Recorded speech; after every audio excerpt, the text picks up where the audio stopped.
Olá, meus queridos, sejam bem-vindos. Gente, se a aula da semana passada foi tranquila, falando sobre o processo de formação do território brasileiro, hoje, meus amores, a coisa não é tão levinha assim não, tá bom? Hoje a aula é tão pesada que vocês vão darem uma olhadinha aqui, ó, é parte 1, porque eu tive que dividir pra gente ter saco para aguentar, tá bom? Então, dividi em duas partes aí, a gente vai falar sobre esse processo de industrialização do Brasil, que lembrando que o Brasil teve um processo de industrialização tardio, né, gente? A gente começou muito tempo depois do que os países desenvolvidos, então por isso que a gente chama de tardio, e é um processo, gente, que vai ter, né, alguns meandros ali, algumas curvinhas de rio aí, tá bom? Então vamos lá. Bom, eu comecei a falar aqui de uma fase que eu coloco como esse processo de formação industrial, mas que nem tinha indústria, tá, gente? Porque quando a gente pensa na história brasileira, lembre-se que o Brasil, como nós já vimos, foi colonizado, foi uma colonização de exploração pelos portugueses, e os portugueses, gente, não tinham nenhuma intenção que o brasileiro se desenvolvesse, né? O território brasileiro tivesse um desenvolvimento. Por conta disso, a gente vai ter uma primeira fase da história brasileira em que tinha realmente uma proibição em relação a qualquer tipo de atividade industrial. E isso vai se perpetuar até 1808, quando a gente tem a vinda da família real aqui para o território brasileiro. Lembrando, fugida, né? Quando a gente teve então a família real vindo para o Brasil, a gente deixa essa primeira fase, que é uma fase de proibição de qualquer tipo de atividade industrial, até porque a gente não é relativamente uma atividade industrial, tá? Então, digamos que poderia ser, de repente, alguma manufatura, tal, não é exatamente uma industrialização, né? Mesmo em outros países ainda não tinha esse processo, mas enfim, a gente não podia, a gente tinha que importar grande parte dos nossos produtos que não eram produzidos, gêneros alimentícios produzidos no Brasil. A segunda fase, gente, nós tivemos uma implantação, só que uma implantação, digamos que baseada em alguns surtos, em algumas coisas específicas, tá? De 1808 a 1930, a gente vai ter algumas pessoas que até fizeram ali uma coisa ou outra. Talvez o maior exemplo seja o Barão de Mauá, né, que ele até tem incentivado esse processo industrial. Só que quando a gente fala desse processo aqui, gente, nós vamos pensar um pouquinho, principalmente nessa fase de 1929 e 1930.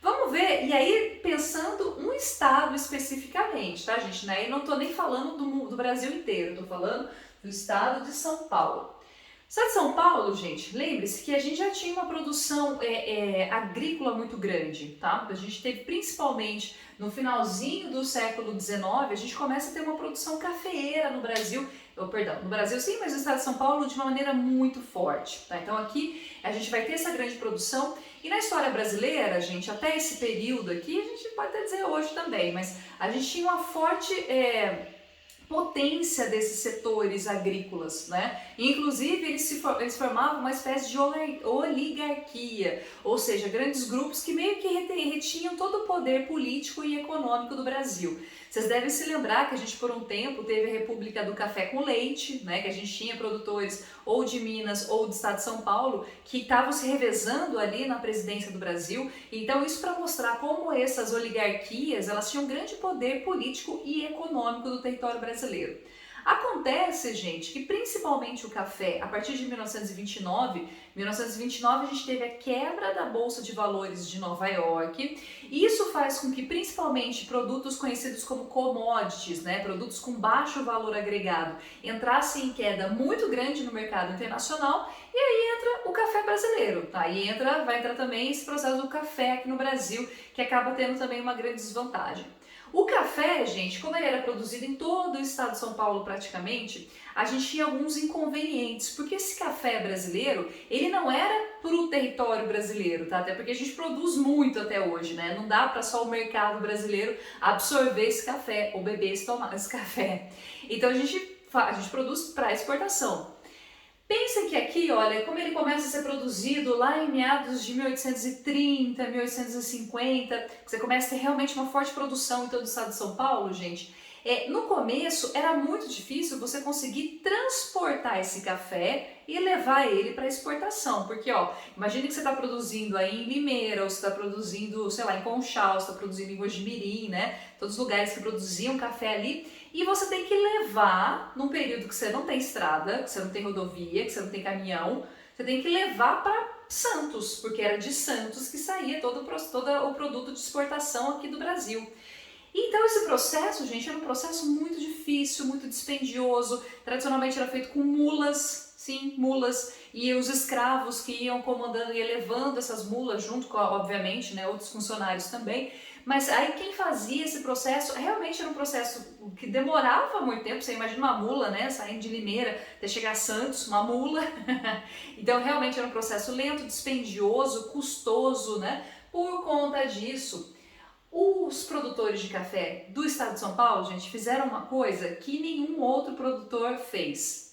Pensando que nós estamos tendo uma queda na produção, uma queda de exportação do produto, né? Pensando que você está num momento ali econômico do mundo inteiro em que as pessoas não que estão deixando de consumir o café, mas que tem um consumo um pouquinho menor desse café.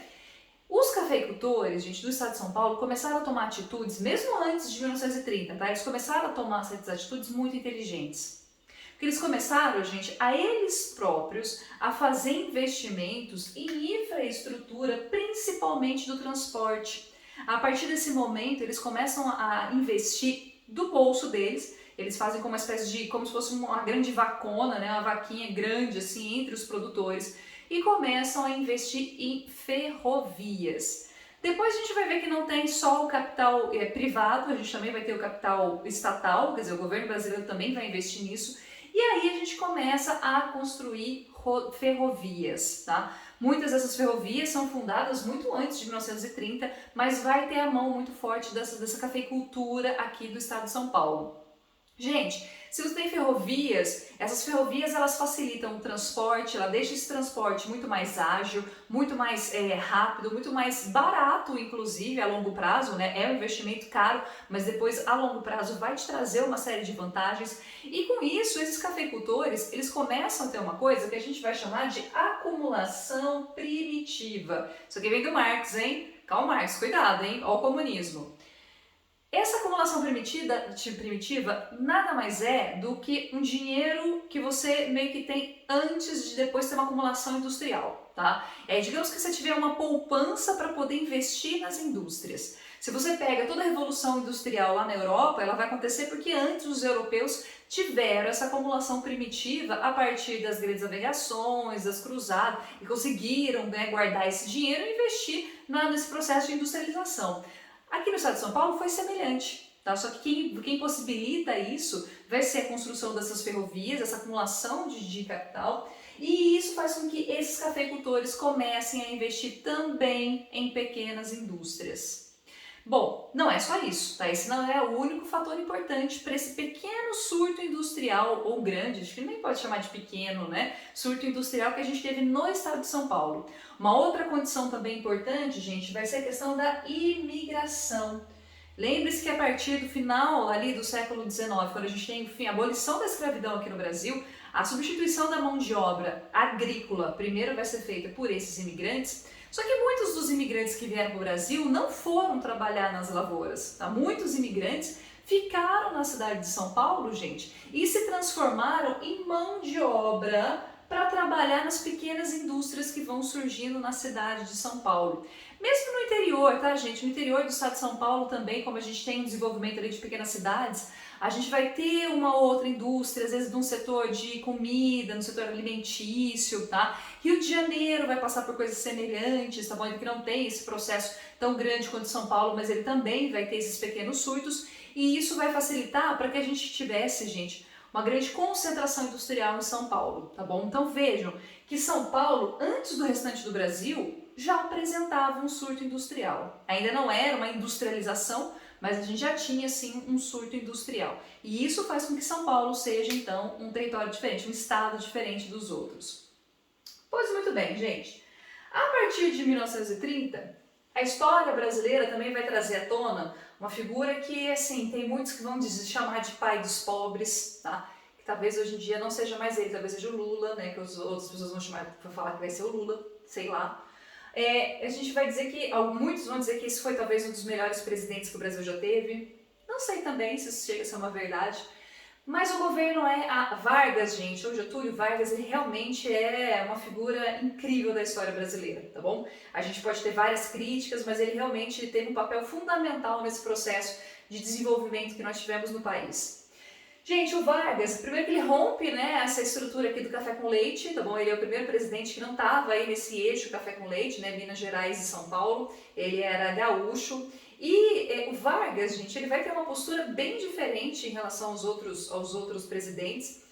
Primeiro, ele vai ser um governo extremamente nacionalista, isso é uma coisa que a gente tem que falar, tá? Ele realmente tem esse perfil e muitos vão associar, inclusive, a figura do Getúlio Vargas até um governo fascista, porque se a gente pega depois, né, a gente teve quando a gente fala dessa era Vargas, são períodos diferentes, né, ele ficou na presidência por períodos diferentes, inclusive ele implantou uma ditadura aqui no Brasil, ele ficou 15 anos ali durante essa ditadura. E, gente, ele tinha sim um perfil muito fascista, tá? Ele era muito semelhante, algumas feições dele ali era muito semelhante ao próprio Benito Mussolini, tá? Então ele tinha assim uma feição a esses governos fascistas. Na Segunda Guerra ele teve que optar por um lado, e ainda bem que ele optou pelo lado americano. Os Estados Unidos deu um checkmate aqui no Vargas e falou: filho, e aí, que lado você vai ficar? E aí ele teve que ficar do lado dos aliados, ainda bem, né? Mas ele tinha um pezinho ali no fascismo também, tá, gente? Bom, por que ele é fundamental para esse processo de industrialização aqui no Brasil? Gente, primeiro, ele vai fazer uma grande valorização da produção interna, tá bom? Então ele acaba fazendo essa substituição de importação, a gente começa a querer produzir produtos aqui dentro do território brasileiro. Para isso, gente, nós vamos ter um Estado que a gente chama de intervencionista. O que significa um Estado intervencionista? Quer dizer que é um Estado que a economia, ela é relativamente livre, mas o Estado promove uma série de ações para tentar desenvolver tanto essa indústria quanto a própria economia. Tá? Então é um Estado muito presente na economia, que é o contrário quando a gente fala de uma economia neoliberal, porque no neoliberalismo você tem uma economia que aí sim o governo abre mão de um monte de coisa. Aqui não, o governo ele é presente.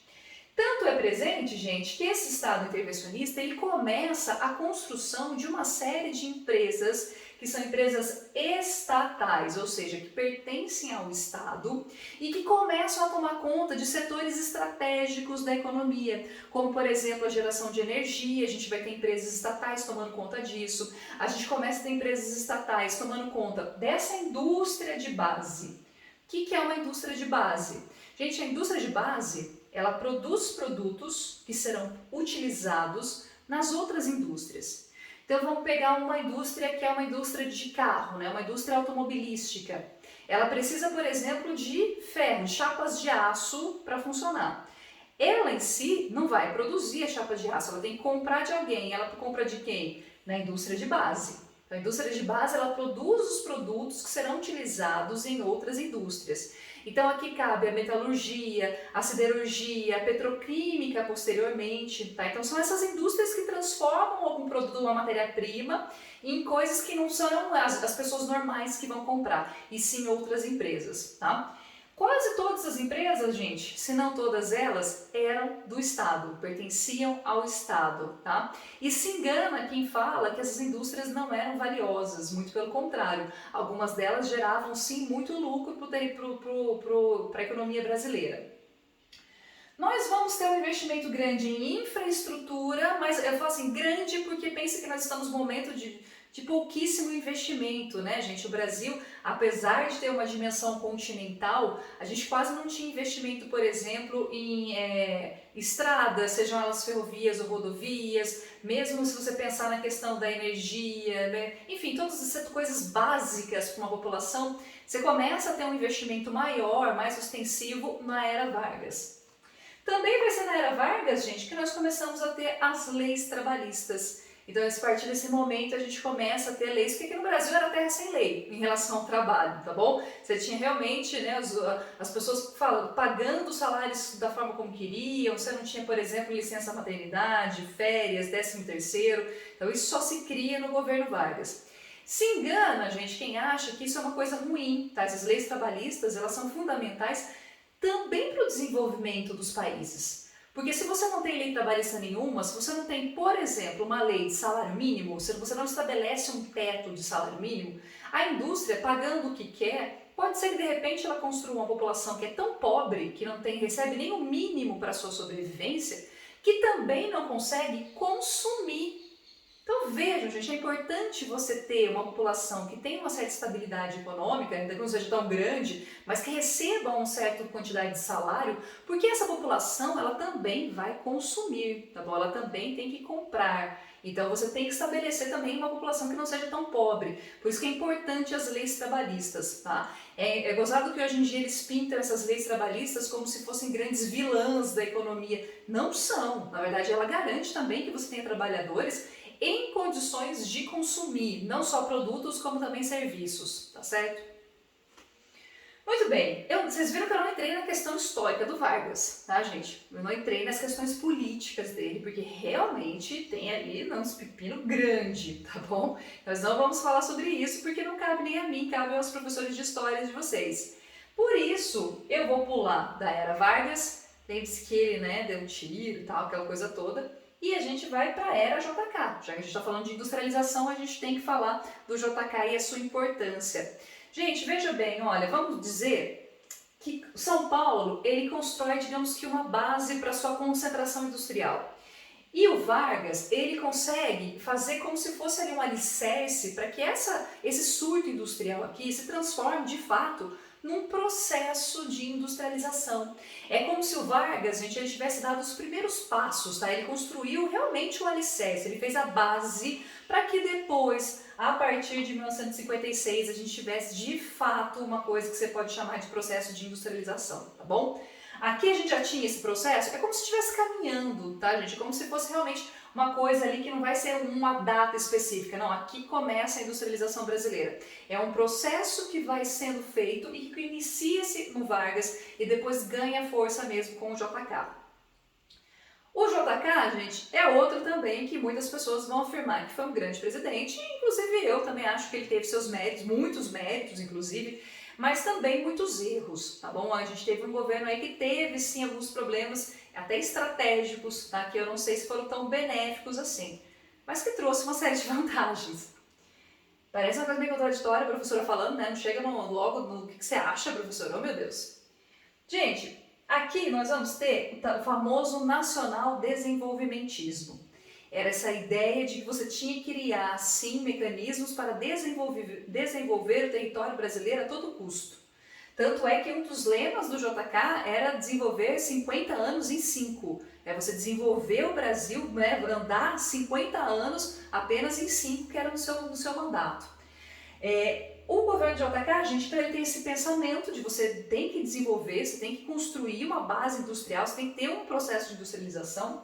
Para isso, gente, ele começa a dar abertura para o capital estrangeiro.